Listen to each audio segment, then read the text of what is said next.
Atatürk ve İsmet İnönü uzun yıllar boyunca birlikte aynı davaya baş koyup mücadele etmişlerdir. Bazı devlet meselelerinde mutabık olmuşlar, bazı konularda ise ayrı düşmüşlerdir. Fakat arkadaşlıkları son yıllara kadar asla bozulmamış, birbirlerine küs kalmamışlardır. Sık sık çok ciddi tartışmalar yaşasalar da Salih Bozok her zaman aralarında bir köprü vazifesi görerek Atatürk ile İnönü'yü daima barıştırmış, onların birbirlerinden ayrı düşmesine izin vermemiştir. Atatürk de bu konuda oldukça hassastır. Çünkü ona göre rejim aleyhtarlarının bir tek ümitleri vardır. Bir tek ümitleri kalmıştır. İsmet İnönü ile Atatürk arasında çıkacak ihtilaf. Atatürk içeride ve dışarıda rakiplerinin hepsinin ümidini buna bağladığına inanmıştı. Bu düşüncesini bize aktaran da bizzat İsmet İnönü'nün kendisidir. Fakat 1937 yılına doğru artık aralarındaki tartışmalar giderilemez duruma gelecektir. Bu konu gelecekte işleyeceğimiz bir video konusu olduğundan şimdilik geçiyoruz. Asıl konumuz olan ve Atatürk'ü ağlatan hadise ise 1932 yılında gerçekleşen olaylardır. Bu yıl artık herkesin içinde aleni olarak kavga etmeye başlamışlardır. Bu münakaşaları Şevket Süreyya Aydemir, Salih Bozok gibi birçok kişinin kitaplarında, anılarında okumak mümkündür. Videomuzda konu olan münakaşalardan ilki bir İngiliz gazetesinde Atatürk'e Dizban nişanı verileceğinin yazılmasından sonra ortaya çıkmıştır. Bu nişan eskiden beri İngiliz soylularına verilen çok mühim bir ödüldü. İsmet Paşa 29 Ağustos 1932 gecesi Yalova'da Atatürk'ün köşkünde toplanan dost meclisinde bu meseleyi açar ve Mustafa Kemal'e "Bu nişanı size ne diye veriyorlar paşam?" diye çıkışır. Mustafa Kemal ise kızarak "Neden verdiklerini en iyi sen bilmen gerekir İsmet. İngilizler beni sever de ondan. Bunu Lord George'u düşürmek suretiyle göstermemişler miydi?" diye yanıt verir. Bildiğiniz üzere Lord George 1. Dünya Savaşı'nda ve sonrasında Türklerin en büyük düşmanlarındandı. İsmet Paşa ise Dizban nişanı ile ilgili olan bu konunun gazetelerde fazlaca yanlış yazıldığını ve Hakimiyet'in Milliye Gazetesi'nde bir açıklama yayınlanması gerektiğini söyler. Atatürk ilk başta bu öneriyi kabul etse de İnönü'nün hemen masada bir açıklama yapmasıyla Atatürk ciddileşmiştir ve gazeteye verilecek bu açıklama yazısına birkaç cümle ilave etmek ister. İsmet Paşa ise cüretli bir şekilde Atatürk'ün ilavelerinin gereksiz olduğunu söyler. Münakaşa bu hadiseden sonra iyice yükselmiştir. Tartışma hararetlenmiş, sesler yükseltilmiş, gecenin sonunda dost meclisi tatsız bir şekilde dağılmıştır. Ertesi gün Salih Bozok sabah erkenden kalkarak Atatürk ve İnönü ile görüşmek adına onların yanına gider ve aralarındaki bu sürtüşmeyi tatlıya bağlamaya çalışır. Ancak çok geçmeden aralarında başka bir büyük kavga gerçekleşecektir. O dönemde İş Bankası'nın genel müdürü olan Celal Bayar, bazıları yabancı firmalar tarafından desteklenen ve çeşitli projelerle karşısına çıkan iş adamlarıyla işi gereği sık sık görüşmekteydi. Kendisi müdür olsa da ona sunulan bütün projelerin önce İsmet İnönü tarafından onaylanması gerekmekteydi. İsmet İnönü ise katı devletçi yapısıyla girişimcilerin 5 yıllık plan sürecini alt üst ederek zengin olmak uğruna devleti zarara uğratacaklarına inandığından her seferinde iş adamlarının girişimci tekliflerine karşı çıkmaktaydı. Bütün dünyanın bildiği gibi bizim Türkiye Cumhuriyeti'nin harici politikasında esas olan nokta Sovyetlerle olan dostluğumuzun temel teşkil etmesidir.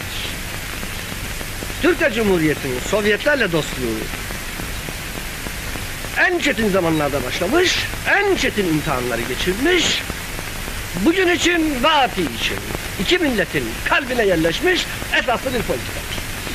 Tabi bu şekilde hayal kırıklığına uğrayan bu iş adamları da İsmet İnönü'nün engelini geçemeyince bu kez Atatürk'ün sofra arkadaşları aracılığıyla konuyu Cumhurbaşkanı'na taşımaktaydı. Atatürk'e bu konuda sürekli sızlanan iş adamları hükümetin adeta bağnazlık derecesinde devletçilik ilkesine bağlı kalmasının ülkenin gelişmesi bakımından son derece tehlikeli olduğunu söylüyorlardı. Bu şikayetler nihayetinde Mustafa Kemal ile İsmet İnönü'nün tekrar başkalarının önünde tartışmalarına neden oldu. Her seferinde bu tür tartışmalardan sıkılan, aslında kendisi de devletçilik politikasından emin olmayan Atatürk, Gene bir proje başvurusunun iptal edildiğini duyunca bu işlerin başındaki adamlardan İktisat Vekili Mustafa Şeref'i istifaya zorlamıştır. Mustafa Şeref, İsmet İnönü'nün adamı olarak aslında onun politikasını uygulamaktaydı. Tabi bu durum İsmet Paşa'yı öfkeden küplere bindirmişti. Aynı ayda gerçekleşen bu iki olay iki arkadaşı birbirine iyice bileylemişti. Aralarındaki soğukluğun herkes farkındaydı. Atatürk de zaten hoşnutsuzluğunu gizlemezdi. Bu konu tekrar açılınca İsmet İnönü'yü gene herkesin içinde azarladı. Kararları karşısında İsmet'in inatçılık ettiğini söyledi. Bu gibi sözlerden sonra Cumhurbaşkanı ile Başbakanın toplantı sonrası tokalaşmadan ayrılmaları Yalova'daki konukları oldukça tedirgin etmişti. Ancak bu sefer aralarındaki soğukluk fazla uzun sürmedi. Atatürk'ün mektubundan anladığımız kadarıyla gönül almak için ilk mektubu İsmet Paşa'ya o göndermişti. İsmet İnönü de kendisine atılan bu adıma karşılık Atatürk'e her daim sadık olduğunu bildiren bir mektup gönderdi. Bu mektup Atatürk'ü öyle etkilemişti ki İsmet İnönü'ye yanıtı şöyle oldu. İsmet, büyük adamsın, hassas olduğun kadar his veren adamsın. Sen benim sözlerimi okurken gözlerin yaşarmış. Ya ben seni okurken hıçkırıklarla ağladığımı söylersem inanır mısın?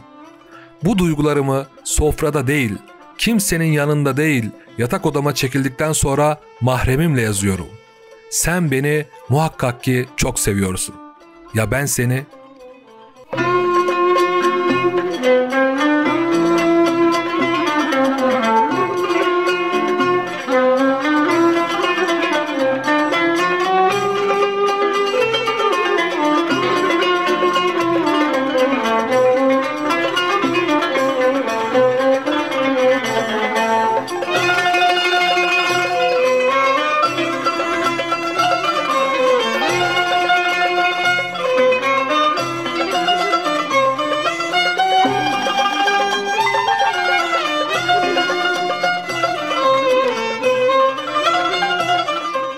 Atatürk'ün bilimsel biyografi yazarlarından Andrew Mango'ya göre Atatürk'ün yatak odasındaki mahrem dostu Afet İnan'dı. Gene Andrew Mango'ya göre mektuptaki el yazısı ve içeriğindeki duygusallık Atatürk'ün bu mektubu kaleme alırken alkolün etkisi altında olduğunu gösteriyor. Ama yine de aynı zamanlarda yazılmış başka bir talimat aynı mesajı ayık bir zihinle de verdiğini bize göstermektedir. Mesela bu mektuptan sonra Atatürk, karşılaştığınız güçlükleri halletmek için başkasına değil, her zaman Başvekil İsmet Paşa'ya müracaat etmelisiniz, diyor. Hepimize Atatürk'ün insan tarafını gösteren bu mektup, diğer taraftan da İsmet İnönü'nün Atatürk'ün hem özel hayatındaki hem de siyasi hayatındaki önemini ortaya koyuyor. Tabi kavga ve barış ile düşe kalka geçen zor seneler ardından 1937'ye doğru bu arkadaşlık şaşırtıcı bir şekilde kopacak, yerini öfke ve siteme bırakacaktır. Bu konudan haberdar olmak isteyenler unutmadan kanala abone olabilirler. Video hakkında yorumlarınızı bekliyorum. Kaynaklar açıklama kısmında verilecektir. Hoşça kalın.